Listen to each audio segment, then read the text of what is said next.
Mexico has always lived in the shadow of its cartels, ruthless, militarized organizations that rule towns like fiefdoms. But in recent years, something even more twisted emerged. Clown-masked gunmen abducting civilians in broad daylight. It sounds like something out of a horror film, but for the victims, it was horrifyingly real. Let's begin with one of the most haunting cases. In early 2023, 4 Americans crossed the Texas border into Matamoros, Tamaulipas. It was supposed to be a medical trip, but their van was intercepted by armed men. In the chaos, 2 were killed, and 2 others were dragged away at gunpoint. Witnesses described one of the assailants wearing what appeared to be clown makeup, a white face with exaggerated eyes and lips. At first, many dismissed it as rumor, but in cartel warfare, shock value is currency, and using clown disguises isn't just about anonymity, it's psychological warfare. The 2 surviving victims were held for days in a safe house, tied and blindfolded. The woman later told investigators that one of the captors would hum carnival music at night. She thought she was hallucinating. But when she briefly saw him in the doorway, the man had a red plastic clown nose on. The fear wasn't just physical, it was surreal, dehumanizing. Eventually, Mexican authorities raided the location.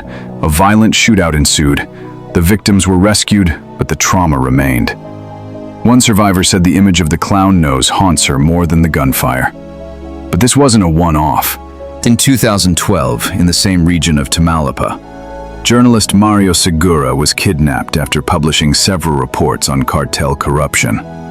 For weeks, he was held captive, tortured, and starved. When he was finally released, the only condition was silence. He was warned, "Write again, and the next visit will come with balloons."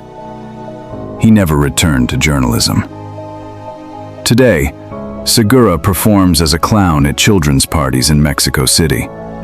It's an ironic twist. Maybe a coping mechanism, maybe a way to reclaim something stolen. But the way he describes his transformation is chilling. When you've seen men die in masks, putting one on yourself helps you forget, even if just for a while. It's not just threats and intimidation. These clown-themed abductions are tactical.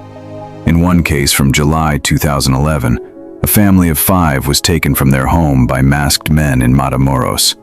The attack was swift, organized, military-like. Neighbors later reported seeing one of the gunmen with a rainbow clown wig and bright yellow suspenders over his black tactical gear. It was absurd, and that absurdity is what made it terrifying. Children screamed, unable to comprehend the mix of cartoonish costume and very real assault rifles. The family was held for ransom, tortured, mocked. At night, the captors played circus music on a loop through a broken radio speaker. "You'll be the next act," one man said. "Let's see how long you last." They were released weeks later after a large ransom was paid, but their lives were shattered. The youngest son refuses to attend birthday parties to this day. The father, once a school teacher, has developed severe PTSD. The mother's hair turned almost entirely white. Experts have tried to explain the use of clown imagery in organized crime. One theory is that it's about eroding the boundary between innocence and horror. Clowns represent childhood, humor, festivity. But when twisted, they become a visual trigger for fear and submission.